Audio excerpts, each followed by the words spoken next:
Olá, começamos agora mais um Frente a Frente e hoje aqui comigo a nossa entrevista para hoje é com o economista Newton Marques, ele que é mestre e doutor em economia pela Universidade Federal de Pernambuco, membro do Conselho Regional de Economia de Brasília e professor da UNB, a Universidade de Brasília. Autor dos livros Política Monetária e Dívida Pública, editado pelo Banco Safra, editora Banco Safra em 2000, e Funções e Estrutura do Sistema Financeiro no Brasil, pela Tesauros, em 2003. A convite do Conselho Regional de Economia de Alagoas e do Sindicato dos Economistas, o professor Newton Marques fez uma palestra para os economistas alagoanos, não só economistas alagoanos, como também para outros profissionais liberais, nesta terça-feira, durante um café da manhã, com o tema Os Impactos do Bitcoin no Mercado Financeiro. Além do tema central, o professor falou sobre o atual momento econômico que vive o país. E eu agradeço antecipadamente ao professor por estar aqui mais uma vez. É a segunda vez que eu o entrevisto aqui, já há algum tempo. Ele esteve aqui para dar uma palestra também na área econômica. E eu pergunto, professor, afinal, o que é o Bitcoin? Quem o criou e o que está por trás desse alvoroço mundial em torno da nova moeda virtual? O Bitcoin, o nome já diz, em inglês, moeda é coin em inglês. E bit é a medida justamente da internet, né, que é utilizado, né, a capacidade dos algoritmos. E há uns 8 anos atrás, mais ou menos, 8 ou 9 anos, um japonês, junto com a sua equipe, desenvolveu alguns aplicativos que chegaram à conclusão para ter uma moeda digital, onde que pudesse transacionar negócios pela internet. Qual é o grande problema hoje na internet? É você estar disponibilizando um produto, um bem ou serviço e não recebe imediatamente. Então, em tempo real, você tem que receber. Então, o Bitcoin veio para justamente suprir essa necessidade. E foi por aí. Começou muito de forma embrionária, bem discretamente, bem discreta, né? E de repente houve uma procura muito grande e aí com isso chegou no ponto de ter uma valorização, né, enorme, né, no ano passado. Pois é, nesse período a moeda começou a migrar para o mercado financeiro, mas dessa forma meteórica como ela chegou, na proporção, digamos, se nós formos avaliar o valor do dólar, o valor do euro, da libra, enfim, essa especulação que se cria em torno dessa nova moeda digital ou virtual, como queira dizer, isso não traz algumas preocupações para o mercado? Verdade, muito bem colocado. O próprio diretor executivo do Banco de Compensações Internacionais, que nós costumamos falar BIS, que fica na Suíça, em Basileia, ele é um organismo que ele sugere regulamentações para todos os bancos centrais no mundo para mitigar ou minimizar o chamado risco sistêmico, que é uma quebradeira generalizada. Em série, né? Em série, que isso aí destrói qualquer coisa. As pessoas ficam assim, olha, não vamos chegar a esse ponto, porque para filmar isso daí é hecatombe nuclear. Mas o próprio diretor executivo sugeriu que os países, os bancos centrais dos países, principalmente os países desenvolvidos e emergentes, se preocupassem porque isso está criando uma bolha. Uma bolha especulativa. Uma bolha especulativa. E isso pode vir a explodir, isso daí causa prejuízos enormes para as pessoas que de boa fé que fizeram investimentos nessa moeda digital, moeda virtual. Pois bem, tem de ter a legitimidade do Banco Central, e a regulamentação, a regulação, para a utilização dessa moeda. Hoje isso ainda não existe, não é isso? Não existe. Então, essa que é a grande preocupação e por isso é que esse diretor executivo está sugerindo que realmente tem essa preocupação porque está ganhando dimensão tão grande, uma velocidade tão grande, que isso pode ocasionar de uma noite para o dia, não talvez um enriquecimento como alguns ficam imaginando, mas uma transformação muito grande nas economias. Porque você imagine que se existe legalmente que todo país, o Banco Central de todo o país, ele tem a função precípua, básica, de criar e destruir moeda. Então a moeda surge e desaparece através de bancos centrais. Como aqui agora tem uma moeda, né, que se diz, por isso que alguns dizem que não é uma moeda, é pseudo-moeda, e ela está surgindo, o Bitcoin é a mais importante, mas existem outras moedas exatamente. Também que a gente chama de criptomoeda. E por que o nome é cripto? Porque tem uma forma de desenvolvimento que ela permite um sigilo e uma segurança muito grande que as outras não permitem, para evitar justamente com que alguém ou os hackers consigam furar e aí realmente o sistema estaria desmoralizado. Então, é essa a ideia de fazer com que os bancos centrais procurem, né, regulamentar e regular essas operações. E qual o interesse de um banco central regularizar, né, a operação dessa moeda digital, quando o mercado financeiro tradicional está aí muito bem, faturando, enfim, isso não representa uma ameaça para o atual modelo econômico do ponto de vista da gestão da moeda do país? É verdade, mas é uma adaptação, porque se a gente olhar para trás, quem que podia imaginar? Eu que fiz a tese de doutorado sobre automação bancária há 30 anos, você imagina? E de repente as coisas vão mudando numa rapidez impressionante. Então, a gente acredita que essas moedas vão prevalecer a partir de um período muito curto, não sabe exatamente. Agora, tem que saber se nós estamos preparados para isso daí. E o próprio Banco Central, será que ele não procurando regulamentar e regular essas operações, ele não ficaria à margem e ele abriria a mão da política monetária, que é de suma importância para fazer a estabilização econômica dos países? Pois é, eu digo isso porque li agora recentemente que o governo americano está retaliando, não é, o mercado para quem for investir na compra de ações da Petro, na Venezuela, caso, porque lá está sendo feita através da moeda digital, virtual, não é? Na moeda deles lá. E isso está causando esses impactos do ponto de vista até diplomáticos, não é? A Venezuela já e alguns países árabes, não sei se todos, mas pelo menos os principais, sempre quiseram fugir do dólar. Porque o dólar, ele é um meio de pagamento internacional e beneficia os Estados Unidos, que é o emissor. Então, todas as vezes... é o único emissor. Todas as vezes que você tem um emissor, por isso que eu digo que os países que querem abrir mão da emissão e destruição e do controle da moeda digital, eles estão abrindo mão da soberania. Então, os Estados Unidos sempre ficaram preocupados. E os árabes e a Venezuela, na época do Hugo Chávez, queriam fazer com que o dólar não fosse mais aceito para as vendas de petróleo. Aquilo ali assustou os Estados Unidos. E aí, com isso, volta e meia tem essa questão de ou vai mudar para euro, vai se criar uma outra moeda, assim como criaram desde a criação do Fundo Monetário Internacional, foi para criar uma moeda também, que era com base numa cesta de moeda de país. Então, isso é uma discussão, uma velha discussão que existe, porque o país que tem a emissão, ele tem o domínio, ele tem o predomínio, né?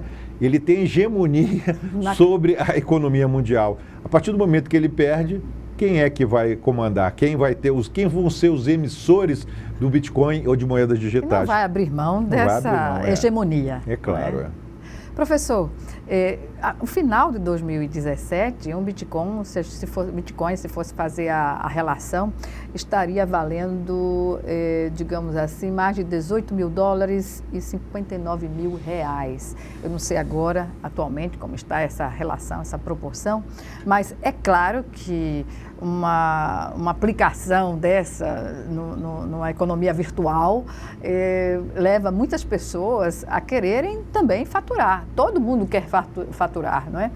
E nesse sentido, qualquer pessoa pode criar uma moeda virtual, digital? Então, essa aqui é a grande questão que é colocada. Porque se pode, porque existe uma infinidade, centenas de moedas, quer dizer, então existe essa possibilidade, basta você ter o mercado. Sempre essas coisas acontecem na economia, é você tendo o mercado. E por que esse mercado? Como você pode criar esse mercado? Existem empresas que desenvolvem esse mercado chamadas mineradoras.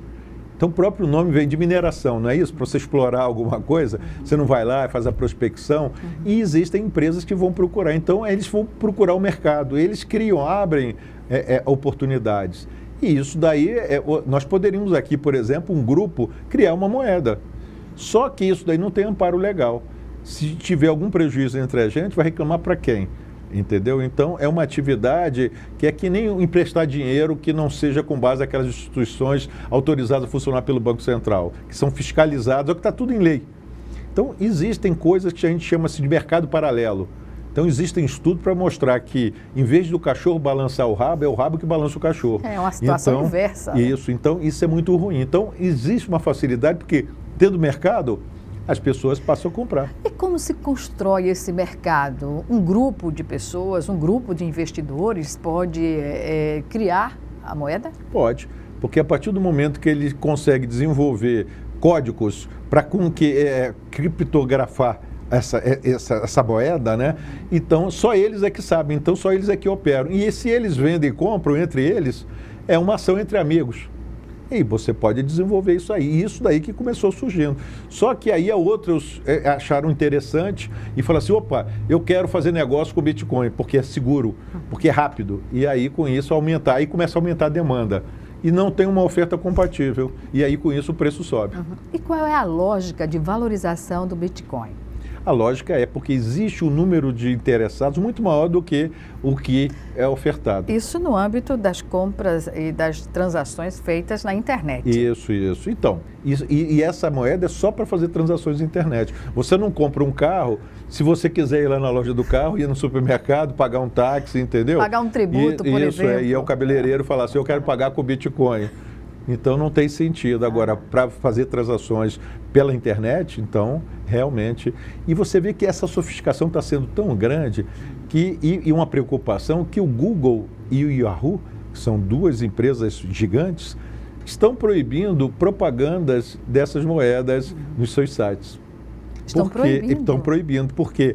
Porque eles estão vendo que está crescendo de forma tão assim incontrolável que eles agora ficam... toda palavra que tenha uma moeda dessa digital que eles colocam lá, e aí vai aparecer cotação, mercado e tal, eles procuram não divulgar. Porque como não é algo regulado, eles mesmo fizeram uma autorregulação. Estão fazendo um policiamento, um patrulhamento entre eles para evitar com que o mercado... Porque às vezes as pessoas perguntam, onde é que eu tenho essa cotação? Joga no Google, joga no Yahoo. Agora, se você não jogar, já começa a complicar. Quem é que vai ter isso? Vou ter que procurar um público especializado. E isso daí não é tão fácil assim, entendeu? Mas você jogar no Google e Yahoo, o pessoal até faz operação, cura tudo, através do Dr. Yahoo ou Dr. Google, não é isso? É verdade. Professor, para a gente encerrar esse bloco, eu pesquisei, existem cerca de 16,5 milhões de bitcoins em circulação e cerca de 3.600 novos são criados todos os dias. Quer dizer, esse crescimento do acesso também à moeda, isso, de certa forma, vai chegar um momento que há de se fazer alguma coisa no sentido de legalizar inteiramente essa operação, não é? É verdade. Por isso é que os bancos centrais estão, assim, fazendo um controle remoto, à distância. Mas quando eles verificarem que isso vai impactar na oferta de bens e serviços da economia e na demanda por bens e serviços, é claro, porque senão ele abre mão dessa política importante. Quer dizer que pode-se dizer que pode acontecer do país ter uma moeda paralela e mais legalizada. Né? E só que esse nome de moeda, ele pode se transformar em moeda, mas hoje é inadequado. Mas como se fala, porque nós economistas sempre falamos que para ser moeda tem que ter 3 funções básicas. Então é um referencial de preço. Então se tudo está referenciado em Bitcoin, então ele tem essa função. Segundo, reserva de valor, ele tem valor, tem super valor, né? Valorizado. E o terceiro, que é o mais importante, é meio de pagamento, ou seja, ele é aceito em qualquer lugar. Ninguém pode, ninguém como uma moeda convencional. Isso, entendeu? O dólar, por exemplo. Por que o dólar tem um sucesso? Porque ele é aceito em tudo, em todos os lugares. Então, hoje o Bitcoin, ele tem uma dificuldade porque não atende essas 3 funções clássicas. Ele é restrito à internet. Ele é restrito, entendeu? Então, a partir do momento que começa a difundir e a utilizar as 3 funções clássicas, aí ele se caracteriza realmente como uma moeda. Pois bem, vamos chamar agora o nosso primeiro intervalo e o Frente a Frente volta em 1 minuto. Até já.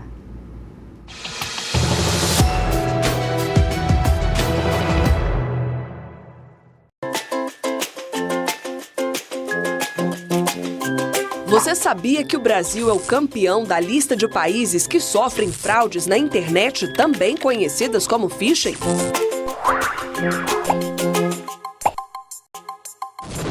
O phishing é o roubo de dados pessoais, como número de cartão e senhas por meio digital. Essa é a terceira vez que o país aparece no topo da lista, seguido de China, Austrália, Nova Zelândia e Azerbaijão. Cuidados básicos para a sua segurança na internet. Não abrir e-mails suspeitos. Fazer downloads apenas de fontes conhecidas. Utilizar sempre o antivírus, que deve estar atualizado. Quer mais informações como esta? Acesse facebook.com/mpfederal.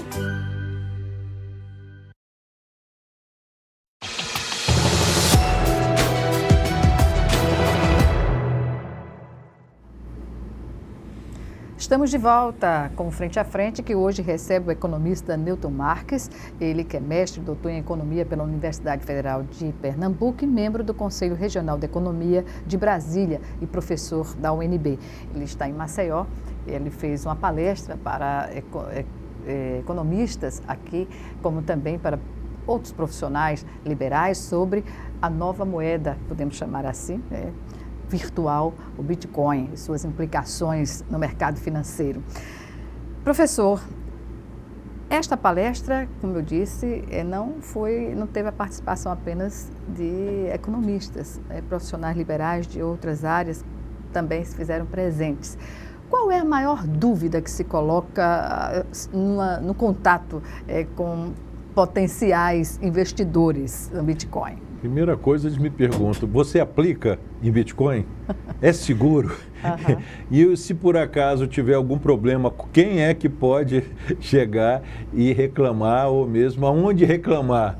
Esse é que é o grande problema, porque não tem nenhuma autoridade que você possa reclamar. Imagina, você ir para a justiça, né? O próprio Ministério Público, andei dando uma entrevista na TV Justiça, está preocupado, porque como não existe o controle, até mesmo dinheiro ilegal pode ser enviado através por esse mercado.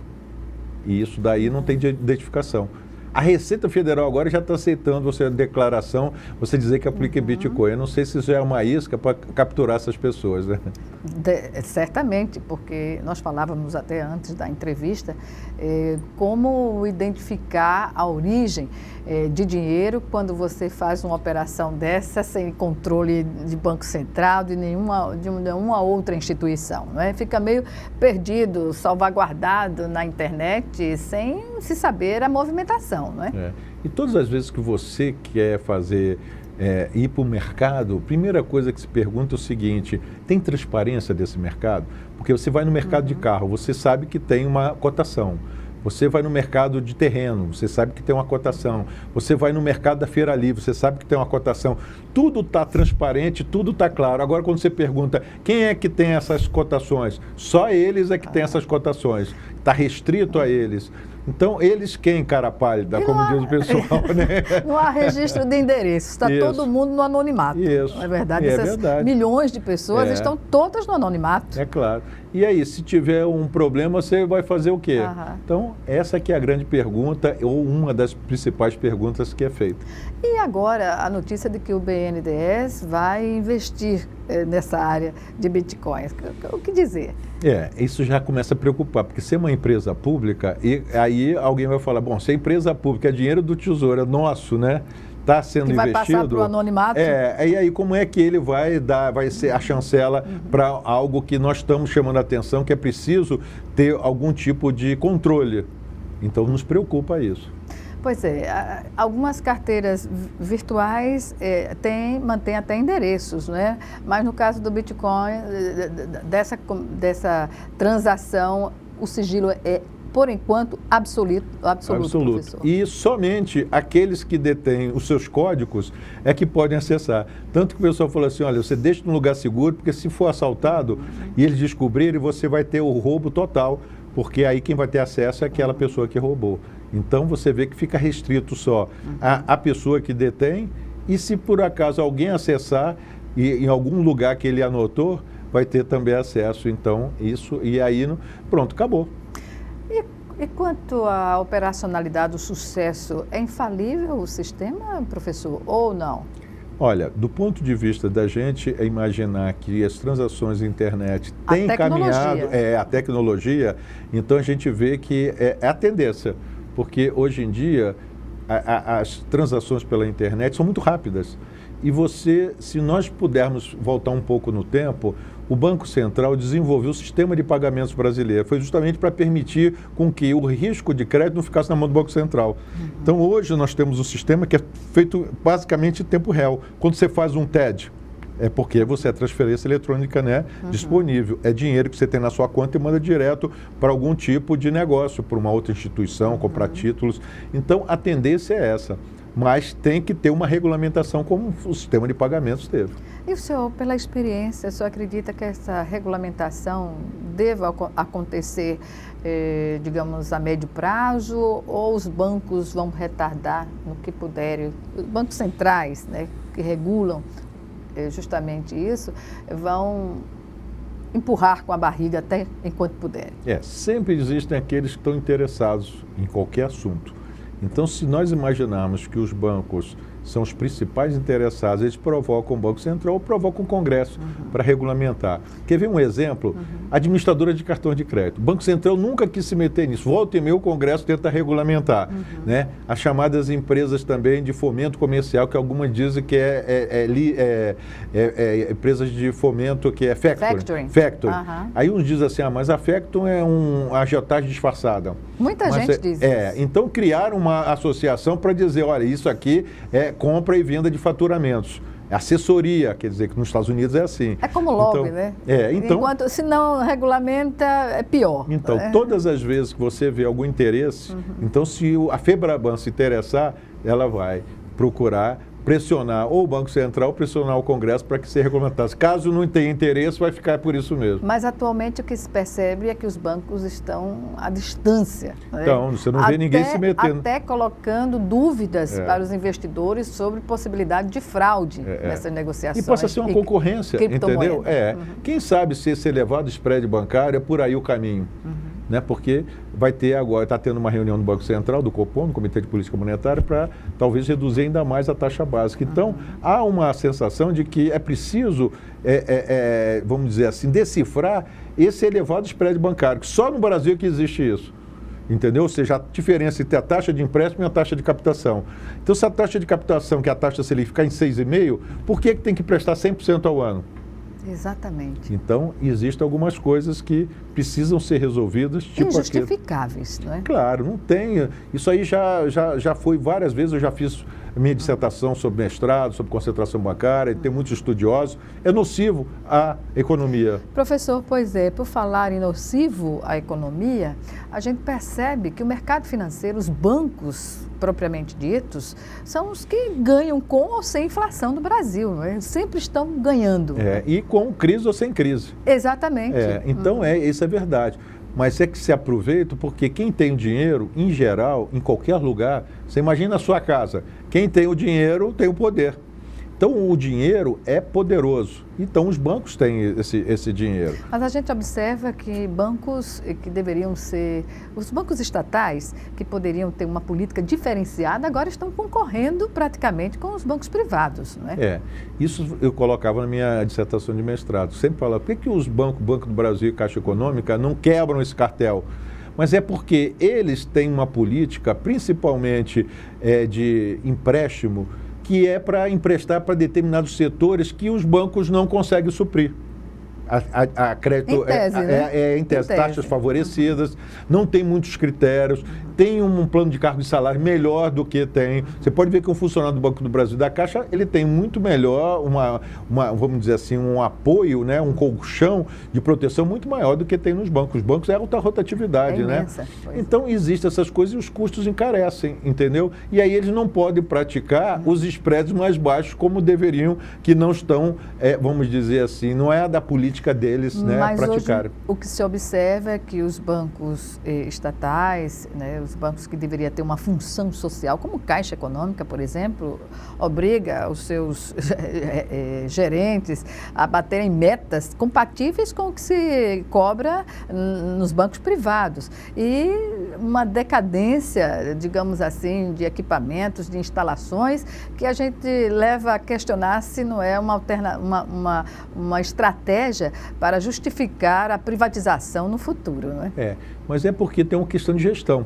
Você já viu quem é que é nomeado para a Caixa Econômica, para o Banco do Brasil? Então, isso daí realmente é uma nomeação política. E aí você vê que todos os escândalos aí estão volta e meia tem emitido. Envolve né? Porque empresta para determinados grupos. Então, essa política acaba se misturando. E tem uma estabilidade também do funcionalismo. O funcionalismo também acaba se acomodando. Porque não tem... Como é que você vai mandar embora alguém da Caixa Econômica do Banco do Brasil, né? Concursado. Então, concursado. Então, é mais difícil. Então, a rotatividade que tem nos bancos privados é muito maior. Pois bem, há voltando à questão da criptomoeda, há uma informação de que está se criando a condição de criar uma moeda para investimentos no setor imobiliário. O senhor tem conhecimento disso? Eu tenho conhecimento porque todas as oportunidades que existem, eles vão procurando. Isso é mais ou menos que nem água na laje.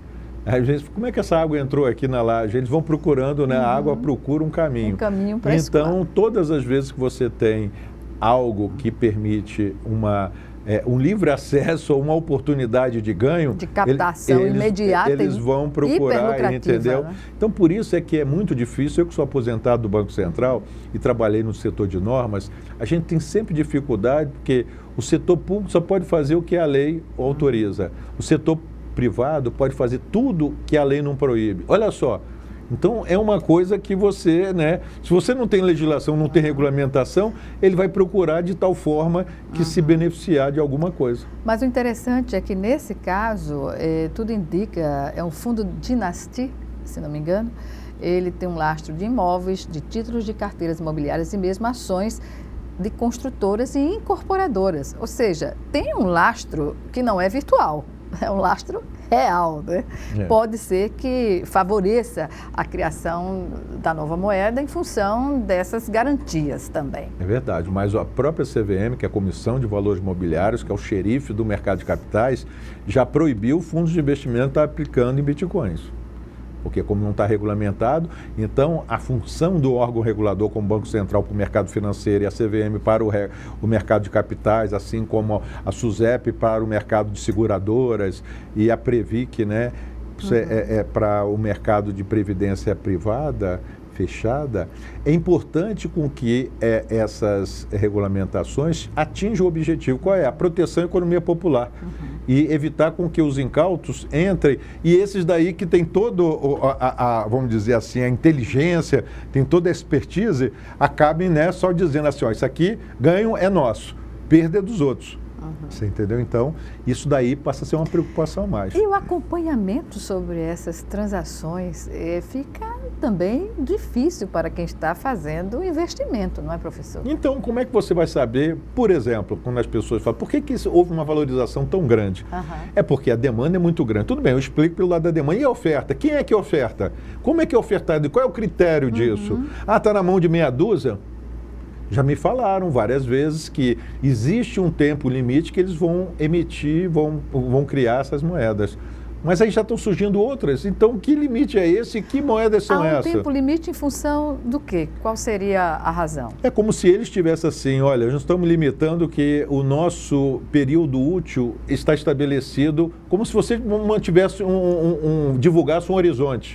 Até tá por isso é que se diz que a valorização tende a ser maior. Porque se está limitado o horizonte, é sinal de que a oferta está limitada. E aí a demanda começa a ser explosiva, infinita. Então, a tendência é cada vez mais valorizar. Então, a gente pode acreditar que uma bolha especulativa pode resultar numa quebradeira também. O diretor executivo chamou de pirâmide financeira ou efeito Ponzi, que justamente são duas características de você ter aqueles que entram favorecem aqueles que saem.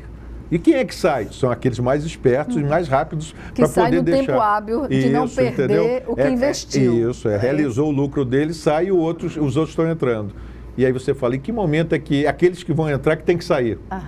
É muito incerto. Muito incerto. Pois bem, vamos chamar agora o nosso último intervalo e já o Frente a Frente está de volta.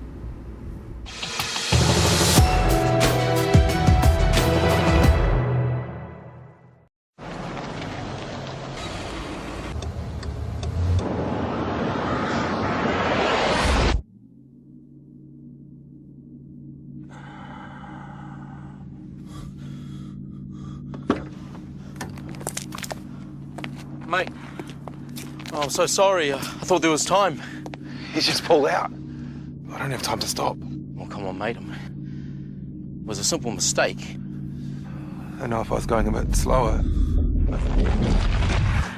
Please. I've got my boy in the back.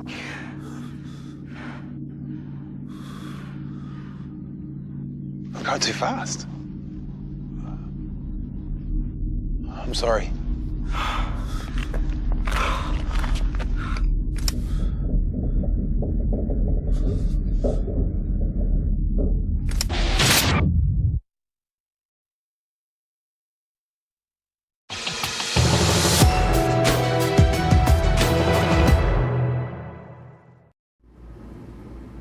Estamos de volta para o último bloco do Frente a Frente, que hoje recebe o economista Newton Marques, mestre e doutor em economia pela Universidade Federal de Pernambuco. Ele que é membro do Conselho Regional de Economia de Brasília e professor da UNB, a Universidade de Brasília, está em Maceió, onde ele fez uma palestra na manhã desta terça-feira para economistas e outros profissionais liberais sobre os impactos do Bitcoin no mercado financeiro.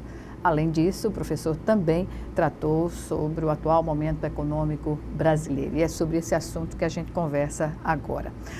Professor, como no olhar de um economista pode-se observar a economia do país mediante essas turbulências políticas em ano eleitoral que ganham uma força bem maior? Infelizmente, nós temos uma política muito clientelista e fisiologista.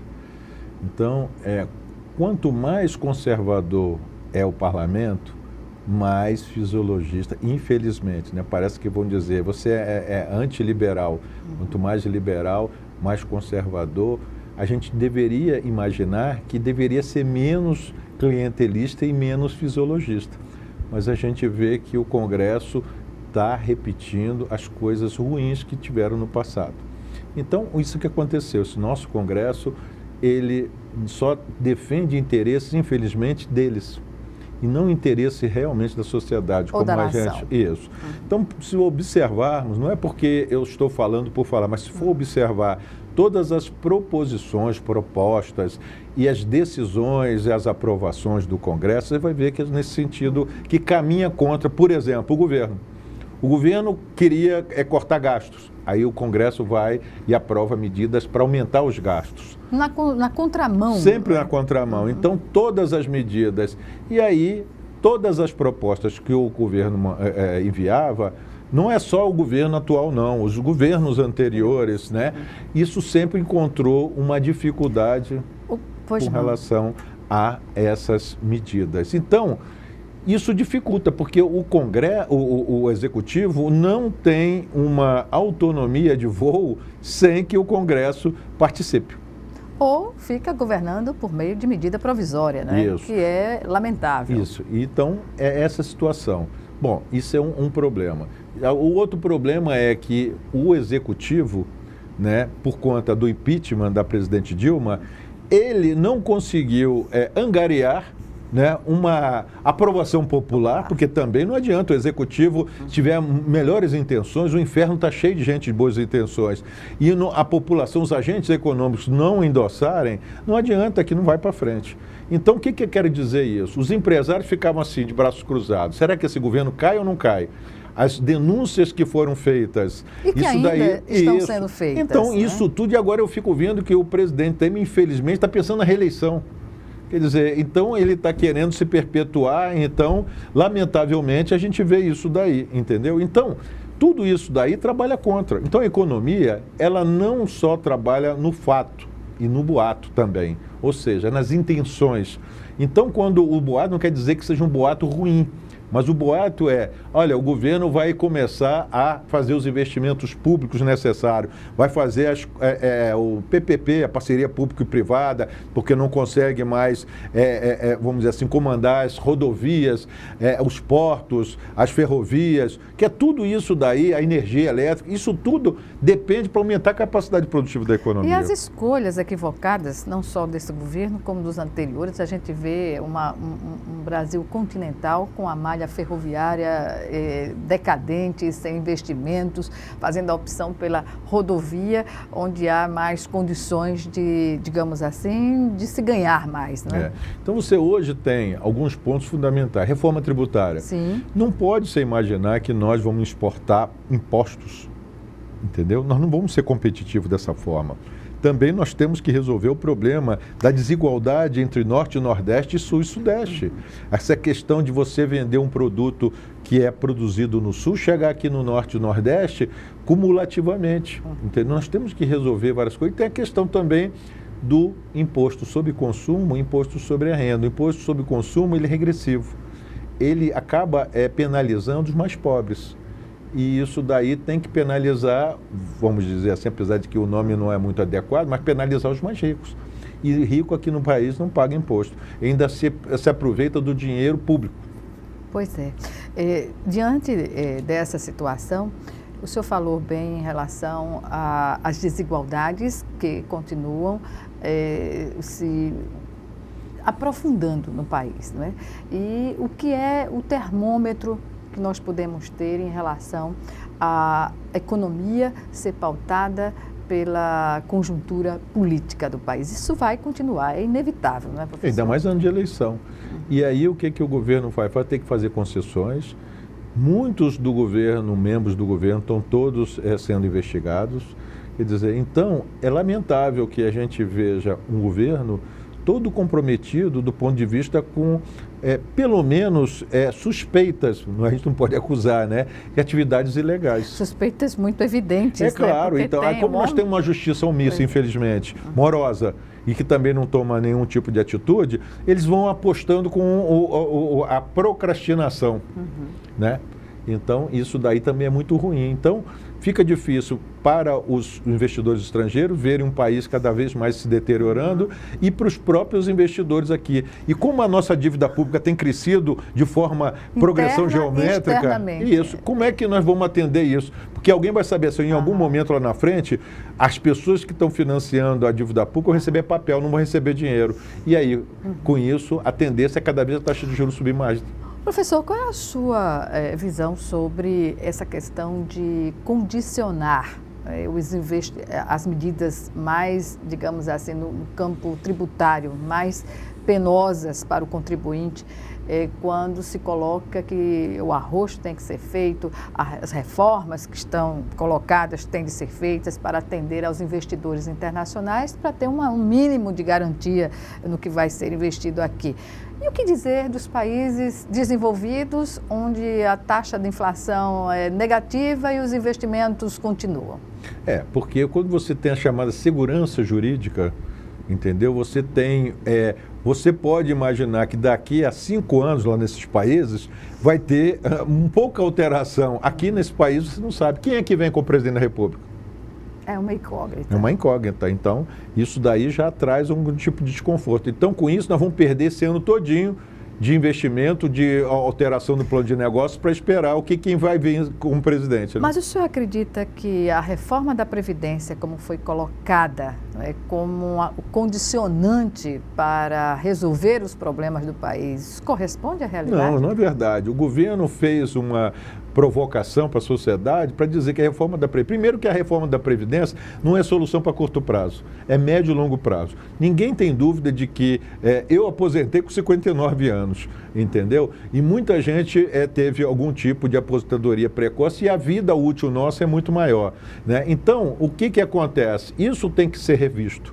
Agora, não pode ser revisto para dizer, olha, vocês já foram escolhidos, já essas classes aqui, nós vamos jogar tudo para resolver o problema, de um problema que é do governo, dos governos, porque sempre na hora da discussão fala, não foi criado um sistema de seguridade social?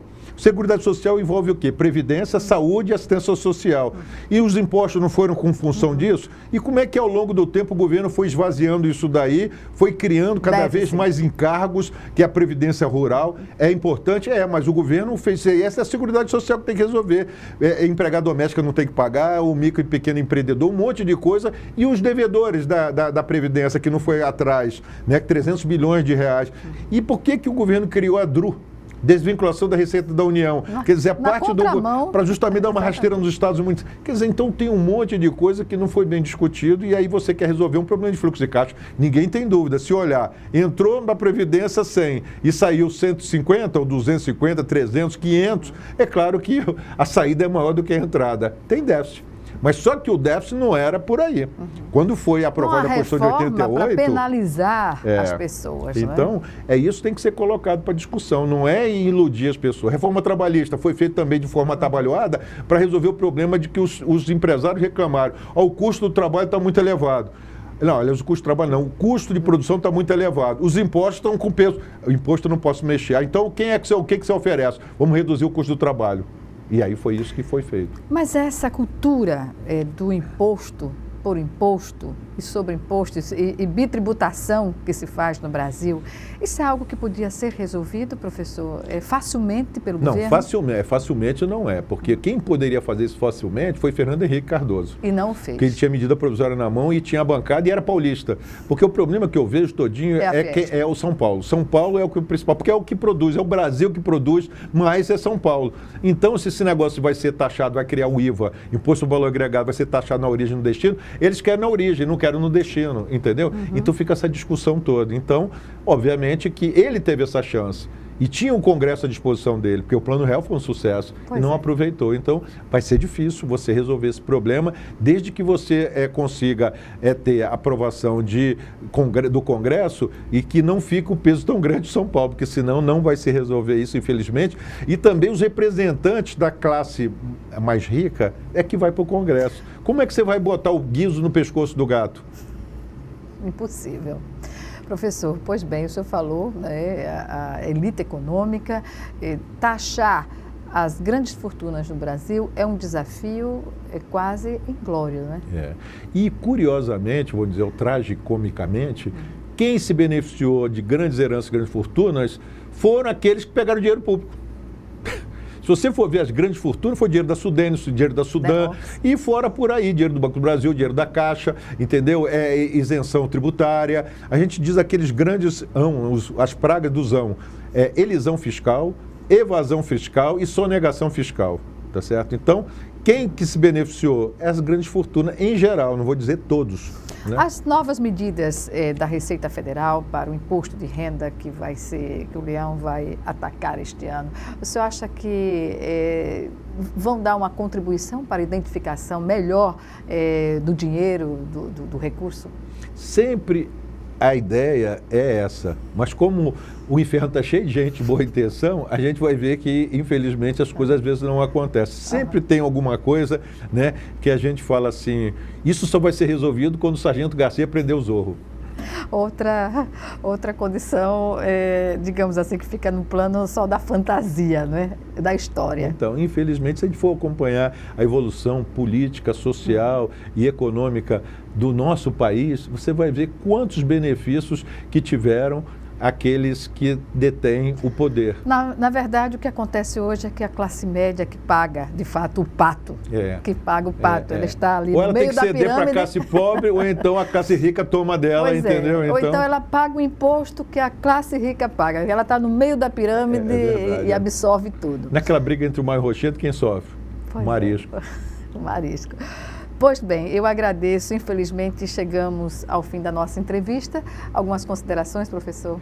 Bom, eu agradecer, né, esse privilégio de poder ser entrevistado por vocês aqui, entendeu? E poder dizer das minhas opiniões, e que eu tenho uma preocupação muito grande e um carinho, principalmente com o Norte e o Nordeste, que é justamente que tem sofrido bastante em todos os momentos de crise. Quem sofre mais são aqueles que têm mais problema, porque não estão industrializados, têm uma desigualdade de renda muito maior, e é isso que nós temos que lutar, né? Claro.